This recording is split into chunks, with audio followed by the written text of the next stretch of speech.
Hello and welcome to this reflection, and I've been reading from John's Gospel, chapter 10, verses 1 to 10. I tell you the truth, the man who does not enter the sheep pen by the gate, but climbs in by some other way, is a thief and a robber. The man who enters by the gate is the shepherd of the sheep. The watchman opens the gate for him, and the sheep listen to his voice. He calls his own sheep by name and leads them out. When he has brought out all his own, he goes on ahead of them, and his sheep follow him because they know his voice. But they will never follow a stranger. In fact, they will run away from him because they do not recognize a stranger's voice. Jesus used this figure of speech, but they did not understand what he was telling them. Therefore, Jesus said again, I tell you the truth, I am the gate for the sheep. All who ever came before me were thieves and robbers, but the sheep didn't listen to them. I am the gate. Whoever enters through me will be saved. He will come in and go out and find pasture. The thief comes only to steal, to kill and destroy.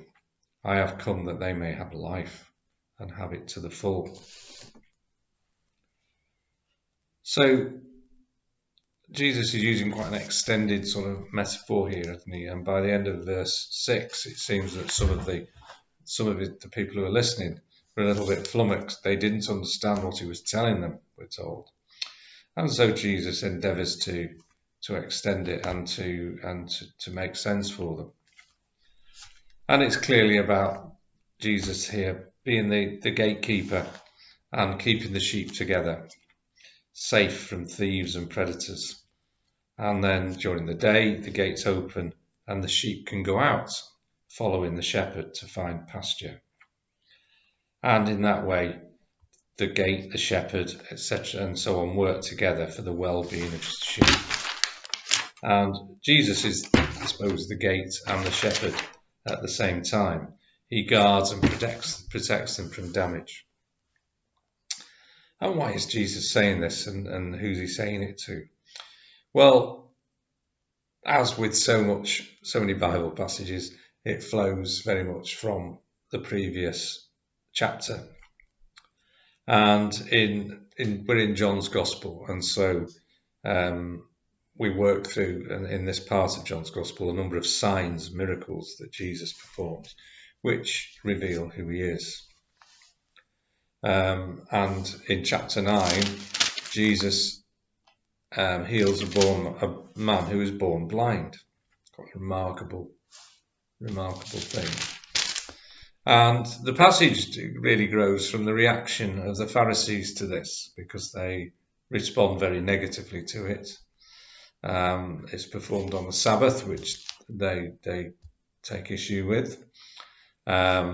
And also that they really question who Jesus is and doubt it, and whether the whole thing is genuine or not. And that's where we go, because this passage flows straight from that, really. In chapter 9, the Pharisees have interrogated the blind man, and they've expelled him from their community because they refuse to believe that Jesus and his healing work come from God, because they're more concerned about guarding their power and their authority. And so Jesus brings this man, having been expelled from the synagogue, and brings him into his own community of followers in chapter 9. And so it's also about spiritual sight. The man has not only regained physical sight, but also spiritual sight. Jesus has shepherded him in, and that's where the passage comes from, flowing straight from that.